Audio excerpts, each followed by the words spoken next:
ये एक mathematical concept है जो कि गारंटी करता है कि भाई इंसान कितना भी खेल ले, लेकिन आखिरी में ना जीत कसीनो वालों की होगी। मतलब सबसे ज्यादा पैसा उन्हीं के पास ही आएगा। तो लॉन्ग रन में जीता कसीनो ही है। और मूवीज में भी आपने सुना होगा, जैसे कि जेम्स बॉन्ड हो गई या और कोई भी गैम्बलिंग की मूवी हो गई, उसमें ये बोलते हैं कि भाई हाउस ऑलवेज विंस। तो गेम्स को इस तरीके से डिजाइन किया जाता है कि कसिनोज को बिल्ट इन एडवांटेज मिले। मतलब कि भाई आप खेल रहे हो, पर जीतेगा आखिरी में कसिनो ही, जो कि गेम के हिसाब से देखे तो 5% से लेके 40% तक होता है। जिसका मतलब कि अगर कोई $100 लगा रहा है तो कसिनो वाले $5.26 से लेके $40 तक तो जीतेगा ही जीतेगा। तो भाई कसिनो लक के ऊपर नहीं जीतता, ये सिंपल मैथ्स फॉलो करते हैं भाई। लेकिन लास वेगास में सिर्फ कसिनोज ही नहीं है, इसको सिन सिटी, पापों का शहर इसलिए भी कहा जाता है क्योंकि यहाँ पे दुनिया के सबसे ज्यादा जबरदस्त और सबसे ज्यादा पॉपुलर स्ट्रिप क्लब्स भी हैं। भाई एक ऐसा शहर है जहाँ पे ओपनली और लीगली अडल्ट एंटरटेनमेंट चल रही है। 30 से भी ज्यादा स्ट्रिप्स क्लब इस शहर में है। और अगर मैं आपको अपनी बताऊं, जब हम लोग लास वेगास गए थे तो भाई जितनी भी टैक्सीज में हम बैठे थे ना, वहाँ पे हमें हर टैक्सी ड्राइवर ने ये पिच करा, चलो तुम्हें जरा मैं स्ट्रिप क्लब लेके चलता हूँ। और तो और भाई क्लब्स में जाने के बाद ये भी रहता है कि आपको वहाँ पे जाके ड्रिंक ऑर्डर करनी ही पड़ेगी। तो टैक्सी ड्राइवर ने हमको इस तरीके से भी पिच करा कि आपको ड्रिंक लेने के पैसे भी मैं दे दूंगा। और ये हर टैक्सी ड्राइवर इसलिए करता था क्योंकि हर एक टैक्सी ड्राइवर का वहाँ पे स्ट्रिप क्लब्स में कमीशन फिक्स होते हैं। तुम कस्टमर लेकर आओ, हम तुम्हें पैसा देंगे। भाई नेवाडा का एक ऐसा कानून बताने वाला हूँ तुम्हें, तुम हक्के भक्के होने वाले हो। वहाँ पे एक कानून है, अगर आप स्ट्रिप क्लब्स में जाते हो और वहाँ पे अगर अल्कोहल सर्व होती है तो वहाँ पे जो परफॉर्मर्स हैं, वहाँ के जो स्ट्रिपर्स हैं, वो सिर्फ टॉपलेस ही होंगी। अगर आप ऐसे क्लब में जाना चाहते हो जहाँ पे आपको फुली न्यूड स्ट्रिपर्स मिले या फुली नेकेड डांसर्स आपको देखने को मिले, तो वो एक ऐसा क्लब होगा जहाँ पे अल्कोहल सर्व नहीं होगी। तो इसीलिए भाई वहाँ पे ज्यादातर टॉपलेस स्ट्रिप क्लब्स ही हैं। लेकिन भाई एक एक्सेप्शन है, एक क्लब है जिसका नाम है पैलमिनो क्लब, जो नॉर्थ ऑफ लास वेगास में है। इस क्लब में ये रूल लागू होने से पहले इनको लाइसेंस मिल गया था कि आप अल्कोहल भी सर्व कर सकते हो और यहाँ पे स्ट्रिपर्स न्यूड डांस भी कर सकती है। और भाई मैं तुम्हें बता दूं, वेगस का सफायर जेंटलमैन क्लब है जो कि दुनिया का सबसे बड़ा स्ट्रिप क्लब है। और सिर्फ वेगस का ही ये पिछले 8 सालों से नंबर 1 स्ट्रिप क्लब बनता आ रहा है। और अगर मैं इसमें स्ट्रिपर्स की बात करूं तो एक रात में 400 स्ट्रिपर्स, 400 लड़के यहाँ पे परफॉर्म करती हैं। और अगर मैं यहाँ पे आने वाले लोगों की बात करूं तो कुछ सेलिब्रिटीज भी हैं जो इसी क्लब में जाना प्रेफर करते हैं। और उनमें बहुत ही बड़े बड़े पॉपुलर नेम्स आते हैं, जैसे कि एक रैपर है 50 सेंट, क्रिस एंजल भी एक सेलिब्रिटी हैं, और अशर जैसे म्यूजिशियन भी इसी क्लब में जाते हुए दिखे हैं। भाई अब तुम ये सोच रहे हो यहाँ पे खर्चा कितना आता होगा। भाई देखो, सबसे पहली बात, खर्चा की तो कोई लिमिट ही नहीं है। लेकिन अगर मैं पर्टिकुलरली सिंगल स्ट्रिपर की बात करूँ, अगर आप एक लैप डांस लेना चाहते हो ना, तो वहाँ पे एक स्ट्रिपर आपसे चार्ज करेगी लैप डांस के $20। और भाई अगर आपके माइंड में ये आता है ना, यार मुझे ना यहाँ पर बैठ के सबके सामने लैप डांस नहीं चाहिए, मुझे एक प्राइवेट रूम चाहिए, वहाँ पर ये लैप डांस देते, तो भाई उसके चार्जेस होते हैं $800, जिसमें से $200 जाते हैं क्लब के पास और 600 आते हैं इन स्ट्रिपर्स के पास। तो आप तुम लगा लो भाई, एक बार एक गाने पे लैप डांस देने के लिए ये स्ट्रिपर कमा लेती है $50,000। भाई ये मैंने तुम्हें पर्टिकुलरली सफायर क्लब के बारे में बताया। अलग अलग स्ट्रिप क्लब्स के अलग अलग रेट्स हैं, लेकिन यहाँ पर ये रेट है। और अगर मैं आपको स्ट्रिप क्लब्स के नाम बताऊं जो लास वेगास में है, तो सबसे ज्यादा फेमस स्ट्रिप क्लब है स्पीयरमिंट राइनो। लिटिल डार्लिंग्स भी एक स्ट्रिप क्लब है जो लास वेगास में है। भाई वेगास के ज्यादातर स्ट्रिप क्लब्स की अगर मैं एंट्री की बात करूं तो एंट्री फीस यहाँ पे है $20 से $50। और हर क्लब में नो टच पॉलिसी चलती है, मतलब आप स्ट्रिपर्स को टच नहीं कर सकते। और अगर आपका खून ज्यादा ही कुछ गर्म है तो भैया आप पकड़े जाओगे और आपको बाउंसर्स तुरंत।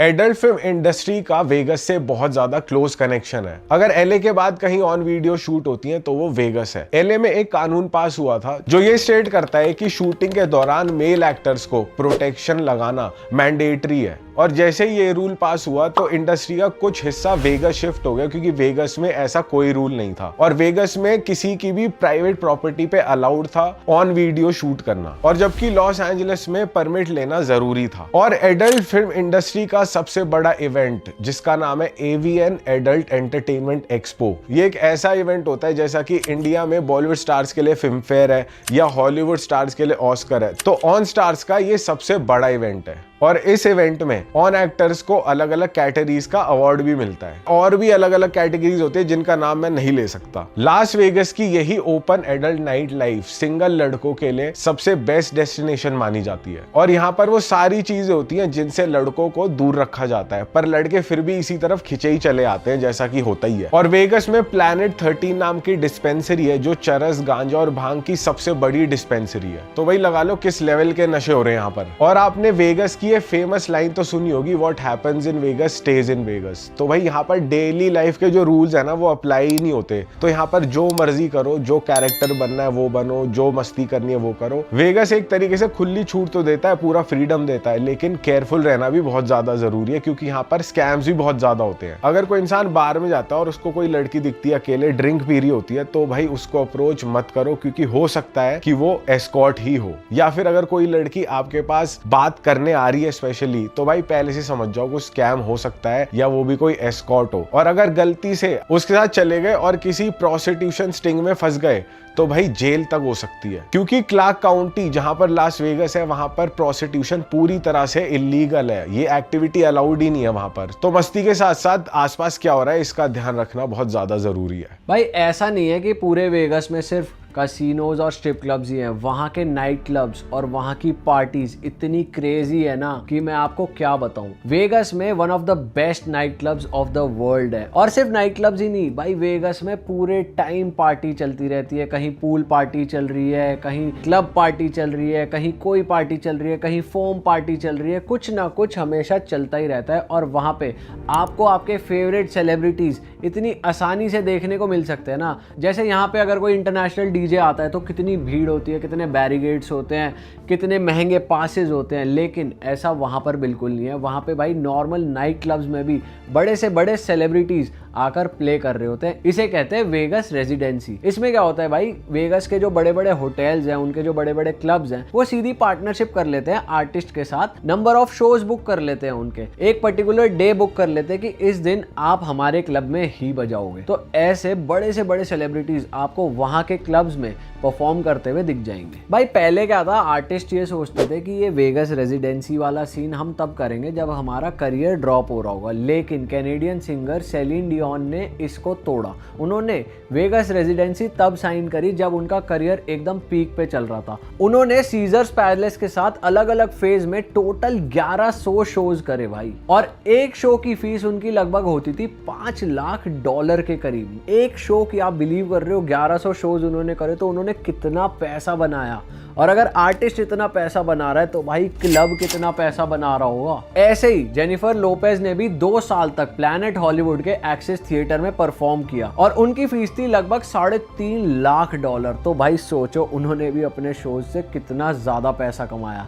ऐसे ही ब्रिटनी स्पीयर्स ने भी प्लैनेट हॉलीवुड के साथ लगभग 4 साल तक शोज करे। उन्हें लगभग एक शो का $4.75 लाख मिलता था। और भाई टोटल उन्होंने वेगस में परफॉर्म करके करीब $10 करोड़ कमाए। भाई ये कितना बड़ा अमाउंट है यार। भाई ये तो हुई सिंगर्स की बात, लेकिन जितने भी वर्ल्ड के बड़े से बड़े डीजेज हैं, चाहे वो कैल्विन हैरिस हो, चेन स्मोकर्स हो, मार्शमेलो हो, और भी जितने फेमस आप डीजेज सोच सकते हो, सब कहीं ना कहीं वेगस में रेजिडेंसी कर रहे हैं या फिर उन्होंने कई बार रेजिडेंसी करी हुई है, 2-2, 3-3, 5-5 साल की।